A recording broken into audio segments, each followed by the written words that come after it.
আসসালামু আলাইকুম বন্ধুরা। আমাদের এখনকার বিষয় হচ্ছে ভূগোল, মানে ভূগোল ও পরিবেশ, জিওগ্রাফি এন্ড এনভায়রনমেন্ট। তো ভূগোলের খুবই গুরুত্বপূর্ণ টপিকস পৃথিবীর অভ্যন্তরীণ গঠন। চলো আমরা দেখি।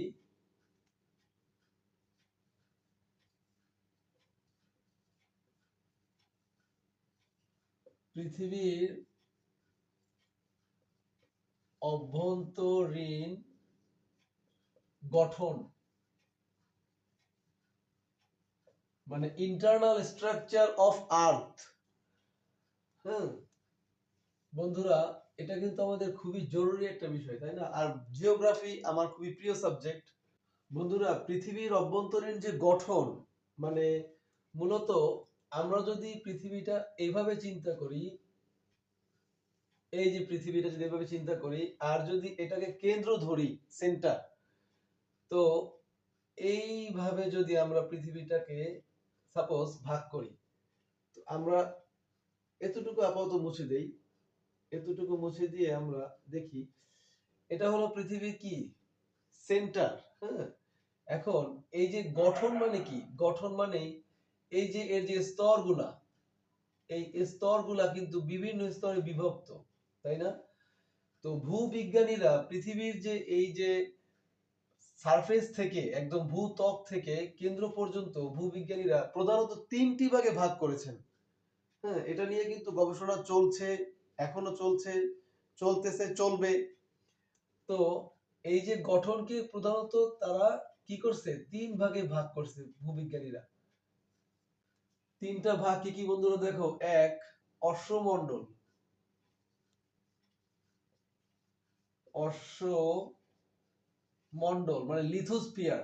হ্যাঁ, দুই হচ্ছে গুরুমণ্ডল,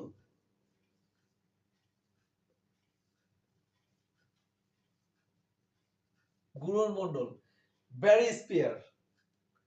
আর তিন হচ্ছে কেন্দ্রমণ্ডল,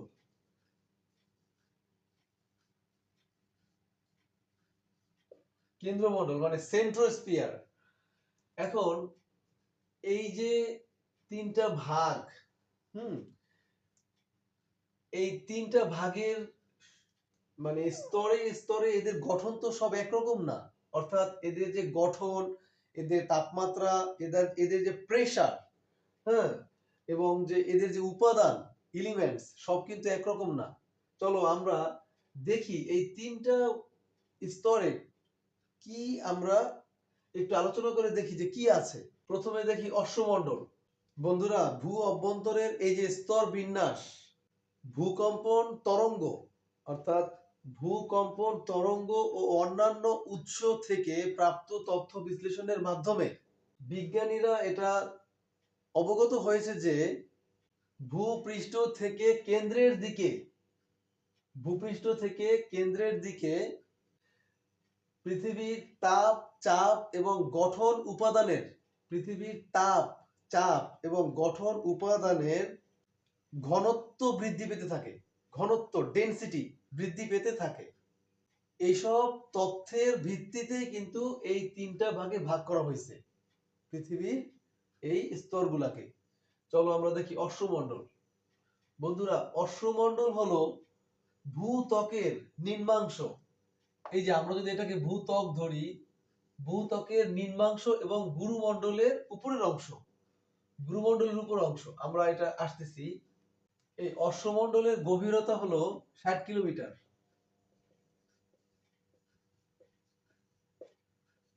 এর গভীরতা হচ্ছে 60 কিলোমিটার। অশ্বমণ্ডলের, কার অশ্বমণ্ডলের, এই যে অশ্বমণ্ডলের ঘনত্ব, ঘনত্ব হচ্ছে 2.9, মানে ঘনত্ব ডেনসিটি। আপেক্ষিক গুরুত্ব,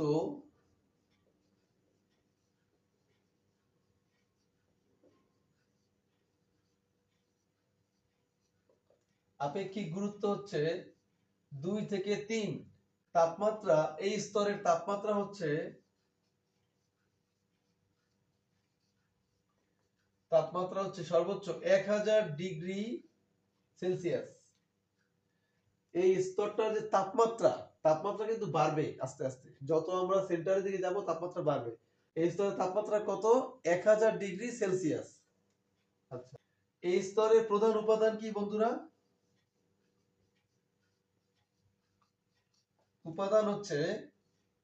প্রধান উপাদান হচ্ছে সিলিকন।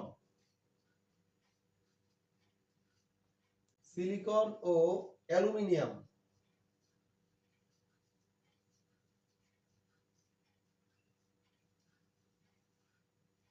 মানে এই স্তরটার যে উপাদান নিয়ে এই স্তরটা গঠিত, সেই স্তরের মূল উপাদান হলো সিলিকন ও অ্যালুমিনিয়াম।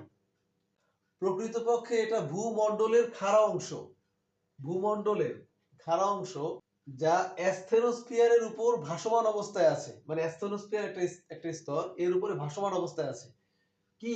অশ্বমণ্ডল। আর অশ্ব মানে কি বন্ধুরা? ঘোড়া। অশ্বমণ্ডল কেন বলা হইলো? অশ্ব মানে ঘোড়া, মানে যে স্তরে ঘোড়া বিচরণ করতে পারে। এখন তো গুরুমণ্ডলে কিংবা কেন্দ্রমণ্ডলে কোনো প্রাণী বিচরণ করা সম্ভব না। এখন এই ভূত্বকে, হ্যাঁ, এই যে অশ্বমণ্ডলে ঘোড়া বিচরণ করতে পারে বলে ভূবিজ্ঞানীরা এটা অশ্বমণ্ডল নাম দিয়েছে। অশ্ব মানে ঘোড়া। তাহলে বন্ধুরা আমরা অশ্বমণ্ডলটা পেলাম, অশ্বমণ্ডল দেখলাম, হ্যাঁ। আচ্ছা, এবার আমরা দেখি গুরুমণ্ডল। বন্ধুরা, গুরুমণ্ডল মূলত মাঝখানের স্তরটা, অর্থাৎ ভূত্বকের নিচ থেকে কেন্দ্রমণ্ডলের বহির্বিভাগ পর্যন্ত গুরুমণ্ডল বিস্তৃত। আমরা যদি এটাকে অশ্বমণ্ডল ধরি, এবার আমরা এটাকে গুরুমণ্ডল ধরলাম। এটা কি?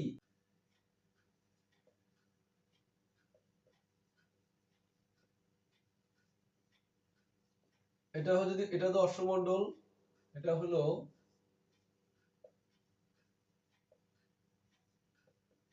গুরুমণ্ডল। আমরা এটা গুরুমণ্ডল ধরলাম।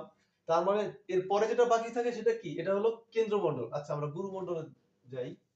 তাহলে ভূত্বকের নিচ থেকে কেন্দ্রমণ্ডলের বহির্বিভাগ পর্যন্ত গুরুমণ্ডল বিস্তৃত। বন্ধুরা, গুরুমণ্ডলের গভীরতা দেখো, গভীরতা হচ্ছে,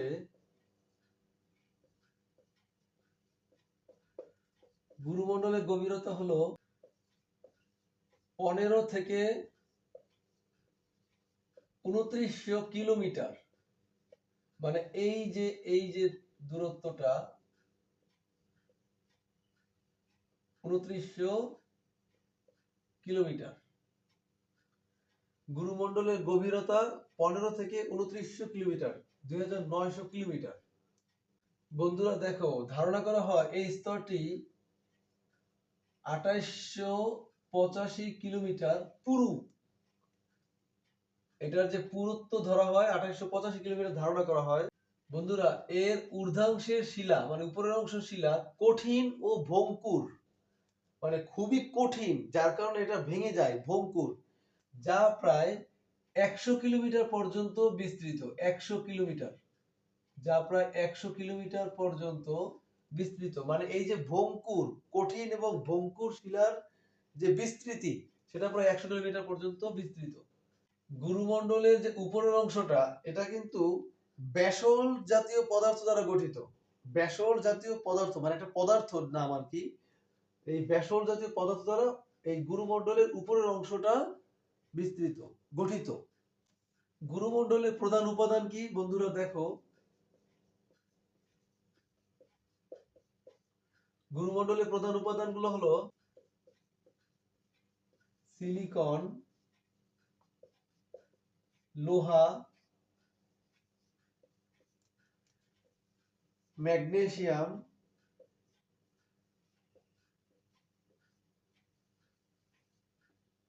কার্বন। মানে গুরুমণ্ডল যে উপাদানগুলো নিয়ে গঠিত তার মধ্যে অন্যতম হচ্ছে সিলিকন, লোহা, ম্যাগনেসিয়াম, কার্বন। এগুলো হচ্ছে গুরুমণ্ডলের উপাদান, এগুলা নিয়ে গুরুমণ্ডলটা গঠিত। এগুলোর মধ্যে প্রধান উপাদান বন্ধুরা সিলিকন এবং ম্যাগনেসিয়াম। প্রধান উপাদান হলো সিলিকন এবং ম্যাগনেসিয়াম, গুরুমণ্ডলের প্রধান উপাদান। বন্ধুরা, এই গুরুমণ্ডল পৃথিবীর মোট আয়তনের প্রায় 82.25% দখল করে আছে। মানে টোটাল পৃথিবীর প্রায় 82.25% দখল করে আছে। এবং যদি ওজন ধরা হয়, ওজন পৃথিবীর মোট ওজনের 68 ভাগ, 68 ভাগ কি এই গুরুমণ্ডল দখল করে আছে। যদি ওজন, টোটাল পৃথিবীর যদি ওজন ধরা হয়, এই স্তরের ঘনত্ব হলো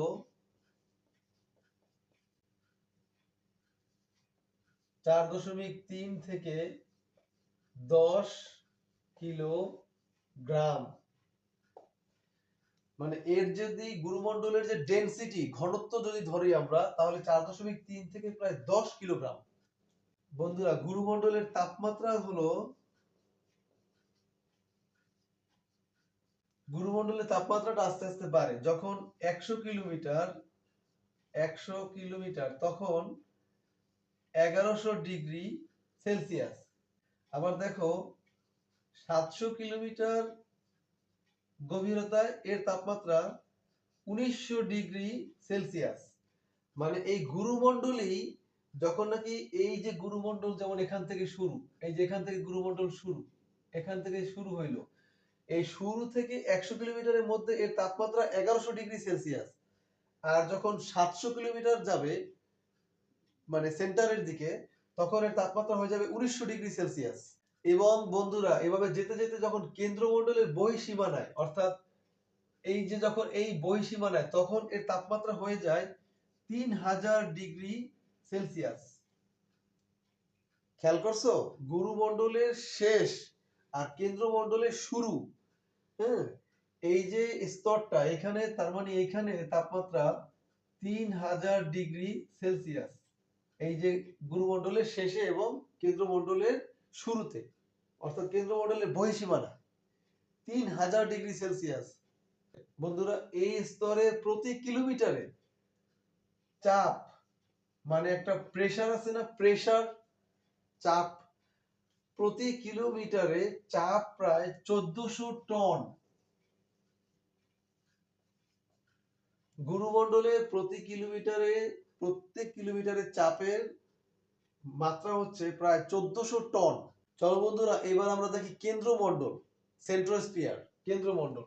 বন্ধুরা দেখো, ভূবিজ্ঞানীরা যেটা ধারণা করেছেন যে কেন্দ্রমণ্ডলটি হলো গুরুমণ্ডলের এই যে 2885 কিলোমিটার যে পুরু, এই 2885 কিলোমিটার থেকে কেন্দ্রমণ্ডল 6371 কিলোমিটার। অর্থাৎ এই যে অবস্থানটা, এটা হলো 6371 কিলোমিটার।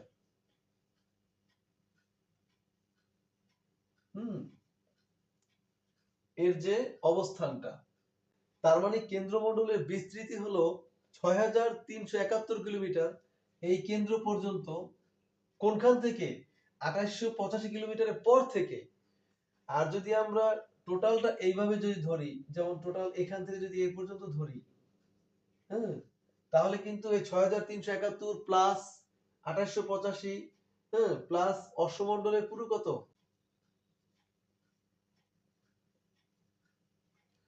প্লাস অশ্বমণ্ডল হলো 60 কিলোমিটার, এটা পুরোটা কিন্তু যোগ হবে, তাই না? আচ্ছা, এখন আমরা আছি কিসে? কেন্দ্রমণ্ডলে।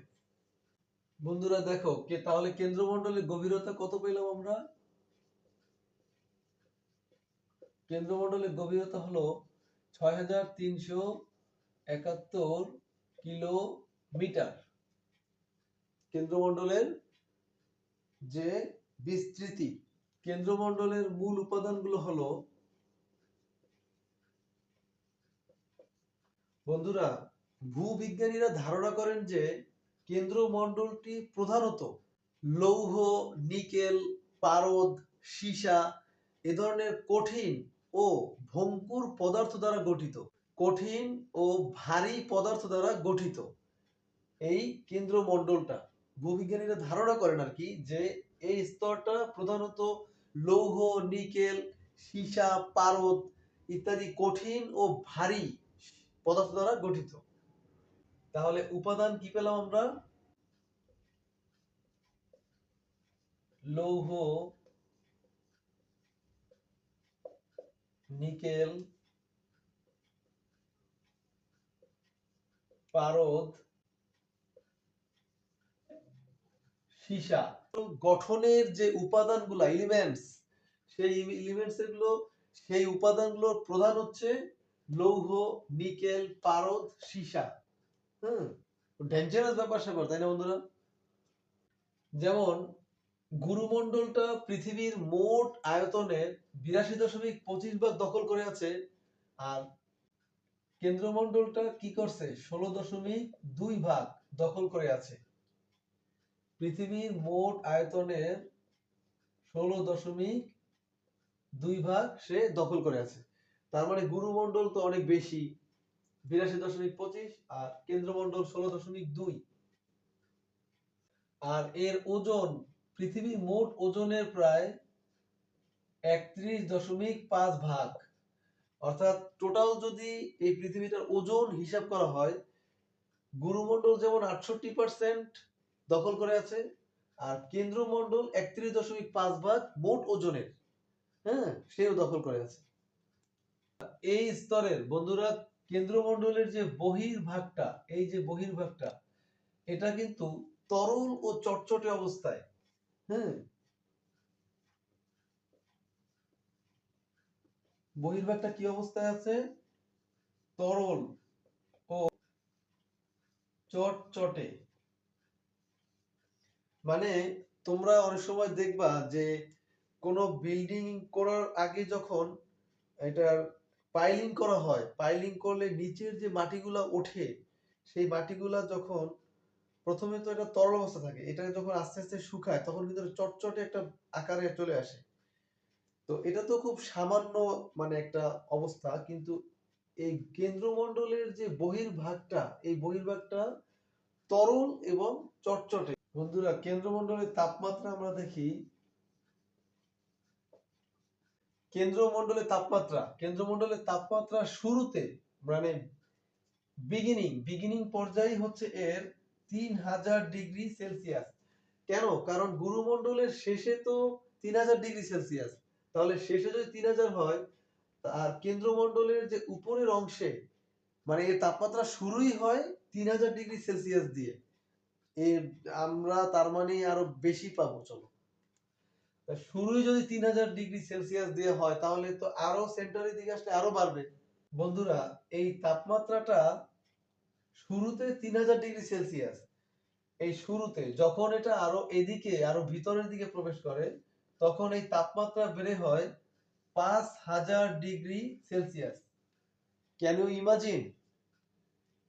So much dangerous. বন্ধুরা দেখো, অর্থাৎ কেন্দ্রমণ্ডলের শুরুটাতেই তাই 3000 ডিগ্রি সেলসিয়াস তাপমাত্রা, যখন এটা অন্তকেন্দ্রের দিকে আসে, আরো যখন কেন্দ্রের দিকে আসে, তখন এর তাপমাত্রা দাঁড়ায় 5000 ডিগ্রি সেলসিয়াস। আর এখানে তো 3000 ডিগ্রি সেলসিয়াস আছেই। বন্ধুরা এই স্তরের চাপ যদি আমরা দেখি, চাপ, প্রেসার, তাহলে এই স্তরের চাপ হচ্ছে 3680 কিলোবার।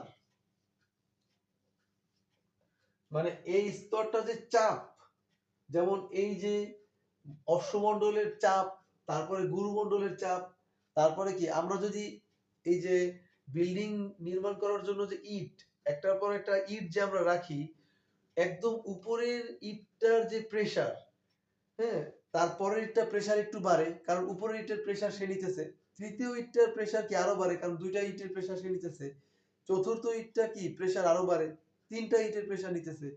এইভাবে এই প্রেসারটা যে এই যে চাপ, এই চাপটা হচ্ছে 3680 কিলোবার।